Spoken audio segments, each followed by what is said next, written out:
Okay. Good morning. Thanks for coming today. I know it's a holiday and everything, but we're here today to talk about our Nebraska State Patrol and all the great work that they have done in 2018. And with me today, I'm going to go through our list of our troopers here that we have. We have, so starting in Troop A, we've got Nate Iman. In Troop B, we've got Dustin Nooch.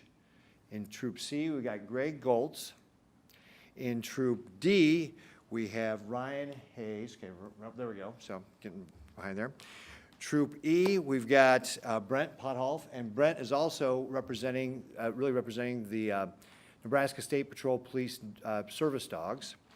And then in Troop H, we got Rob Peltzer, and then investigator for Troop H is Stacy Lundgren, and then also, of course, our colonel for the Nebraska State Patrol, and Major Ott we got here as well. So we got everybody here to talk about the Nebraska State Patrol and all the fantastic work that they have done over the past year. And when I say that, one of the things we're talking about is the great police work they have done, whether it's from the traffic stops that they've done along Interstate 80 or the months-long investigation. This has led to a record amount of illegal substances being busted in our state, whether it's methamphetamine or marijuana, hash or heroin, fentanyl or THC products. If you look at the amount of illegal drugs that the Nebraska State Patrol has recovered in Nebraska on our highways and through investigations, it has set a record really going back 10 and 20 years. For example, the Nebraska State Patrol has recovered over 8,200 pounds of marijuana. The last time we did that was around 2006. And if you look at some of the other substances like fentanyl, 136 pounds, we have never recovered 136 pounds of fentanyl here in our state. So they really have done a fantastic job. And so we're going to be recognizing these troopers and our investigator here and asking them to go out to the rest of the Nebraska State Patrol and really express the appreciation of the people of Nebraska to all the great work and all of our troopers, all the folks in the Nebraska State Patrol who are working so hard to protect the public safety, because that's what this really represents. When the Nebraska State Patrol is taking these dangerous drugs off the streets, they are keeping our people here safe and people in other states safe as well. So this is what it's all about. It's about this great police work that is helping protect our people here in the state. Now, that's not the only thing they've done well as well. We have our missing endangered advisory system that has helped us recover vulnerable people here in our state when they've gotten lost. We also have been recognized for putting our concealed carry permit renewal online. So again, finding ways to do a better job of serving our customers here in Nebraska. So it really is a great job the Nebraska State Patrol has done here today, and I'm very excited to be able to be here to help recognize these troopers and our investigator, and really they are representative of the entire force. So before we do that, what I'd like to do is ask Colonel Bolduc, our supervisor for the Nebraska State Patrol, to come up and say a few words. Great. Thank you, Governor. Thank you all for being here today. These troopers here today represent hundreds from across the entire state who work day in and day out with the mission of keeping Nebraska safe. Inside NSP, we talk about diligence, compassion, and teamwork. The work that we're discussing today is a product of all three of those things. This year has included many highlights for this team. In January, Trooper John Lewis attended the State of the Union address as a guest of Senator Ben Sasse. April began with troopers and our public safety partners rescuing hundreds of people from a blizzard on the interstate out near Sydney, and ended with troopers and other partners responding to a 29-vehicle pileup on I-80 as a result of dust storms in central Nebraska. In October, Trooper Sam Mortensen was not only invited to the White House, but was invited by President Trump to speak during an event to highlight work to fight the opioid crisis. Those are just a few of the events that our troopers and investigators handled this year. But as the governor mentioned, 2018 has been a big year for drug interdictions by Nebraska State troopers and investigators. Troopers have taken more than 8,000 pounds of marijuana off the street, the highest volume in many years. Troopers have also seized more methamphetamine, heroin, fentanyl, hash, and THC products of any year since at least 2008. You may ask if that means that drugs are more prevalent in society. What it tells me is that our troopers are doing a better job than ever at finding these illegal substances and removing them from our communities. And the investigations that follow are reaching far beyond Nebraska's borders. Without question, troopers and investigators have saved lives through this work, especially in the seizure of the harder drugs. They're definitely having an impact here and across the country. But NSP's great work isn't limited to just drug interdictions. Troopers are active on the road enforcing Nebraska traffic laws, active in investigations, working to solve cases, active in schools, communicating with kids about public safety, active in the community teaching the public about traffic, home, and school safety, and we are active on the recruiting trail, searching for the next group of future Nebraska State Troopers. Not to mention our civilian staff are just as committed to NSP's service to our state. They are innovative, creative, and are constantly looking for ways to serve the public better, which they have done time and time again.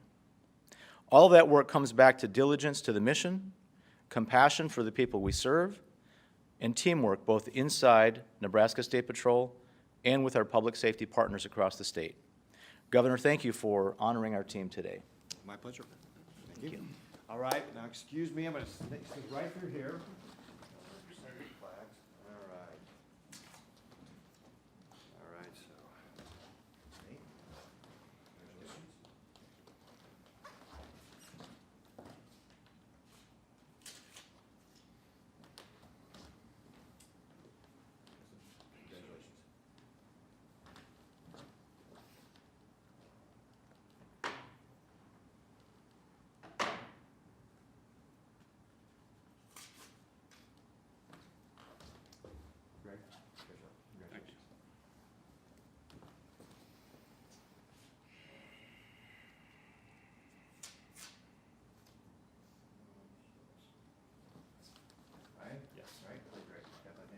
Good.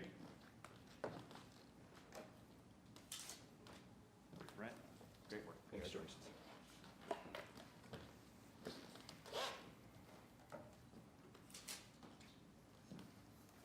Wow, great work.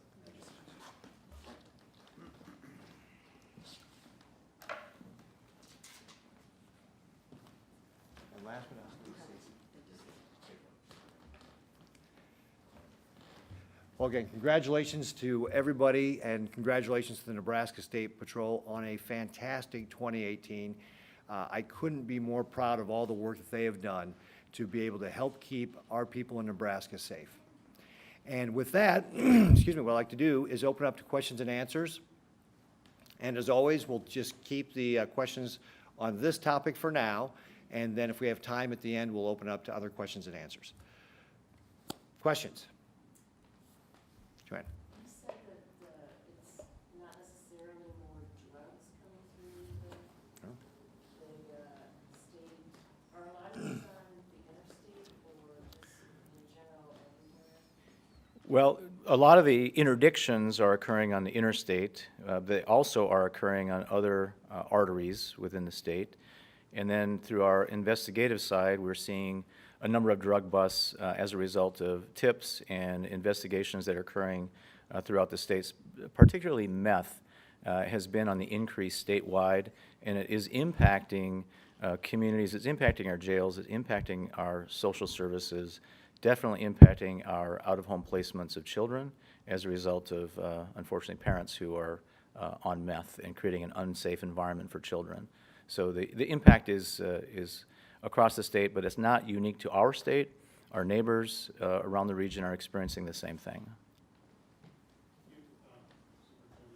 You mentioned marijuana. Have you seen a change in the drugs that are being trafficked, especially around I-80?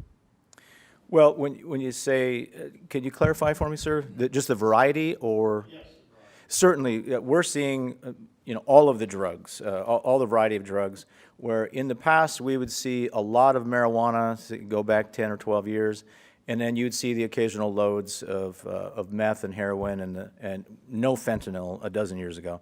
Now we're seeing quite a variety, and you're starting to see more mixed loads where you're seeing marijuana, THC products that are legal in some states but are being diverted to the black market and in transit to other states.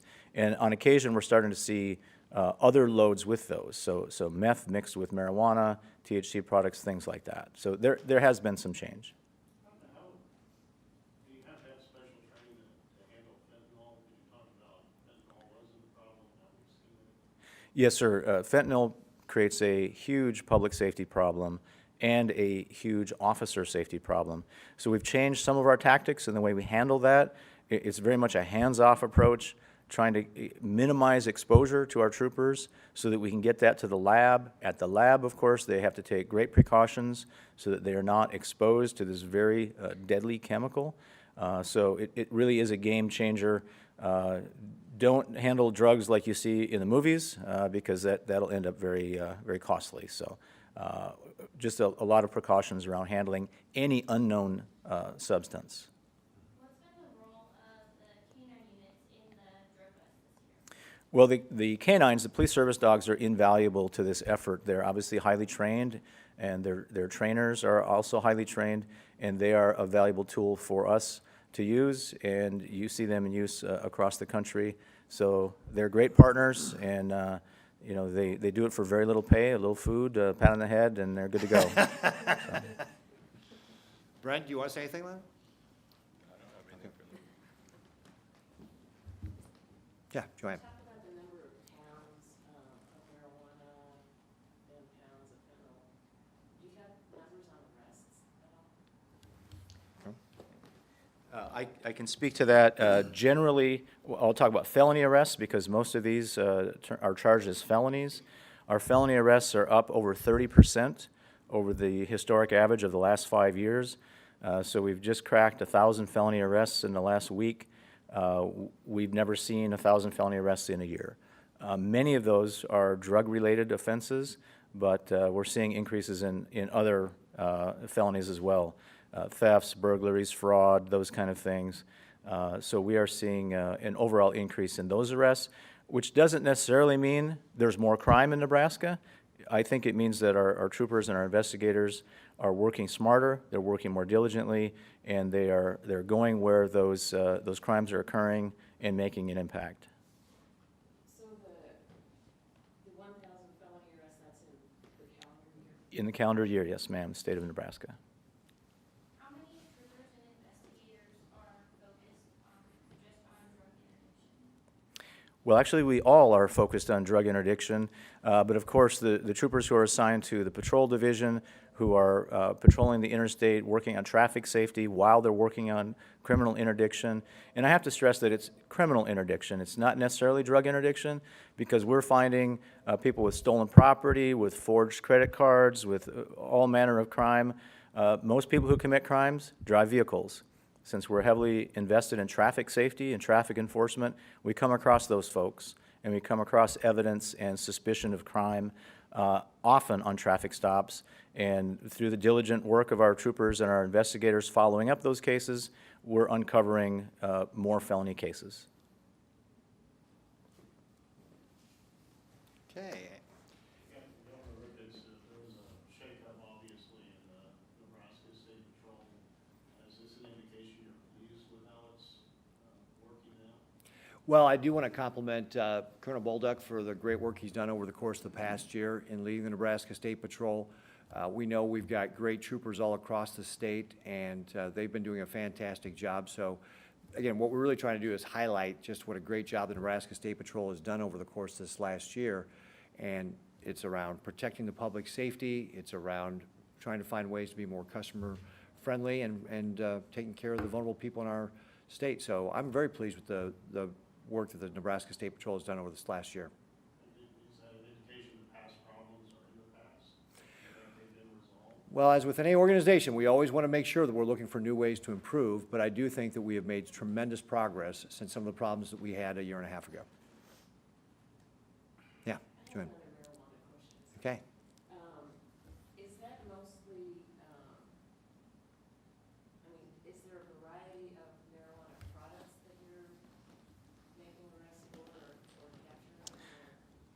Well, yes, as you've probably seen in some of the news releases that we've put out over the last year, we're seeing some of the manufactured products that are legal in some states, which are being diverted to the black market and transported through our state to go to other locations. Of course, some of it has a destination here. So that's one category of products.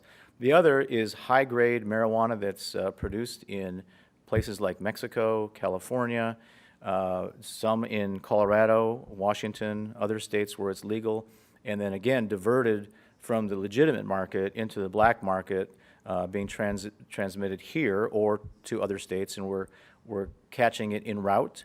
So you see it across the board. You have THC products, which could include wax. You have the vape pens. You have other products which are not legal in any state. And I would suggest that the large quantities of marijuana that are typically smoked, those quantities are not legal in any state because they are a diversion from the legitimate market that occurs in some states. Is it a problem that there are so many more states legalizing recreational marijuana again? Well, I think the problem comes in that in those states they have some regulations as to the quality and as to how it's manufactured to make sure that the consumers are safe. But what we're seeing is, again, the black market marijuana, which is not legal in any of those states, which there's no quality control. There's no telling how it was manufactured, produced, grown with respect to chemicals, fertilizer, all of those things where some states have tried to implement quality control.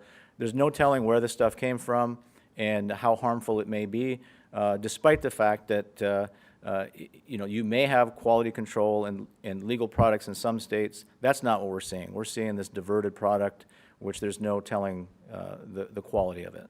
Does it give you any pause to think about the fact that they're trying to get this on the ballot to legalize medical marijuana in Nebraska? I think it's bad public policy. We shouldn't go there.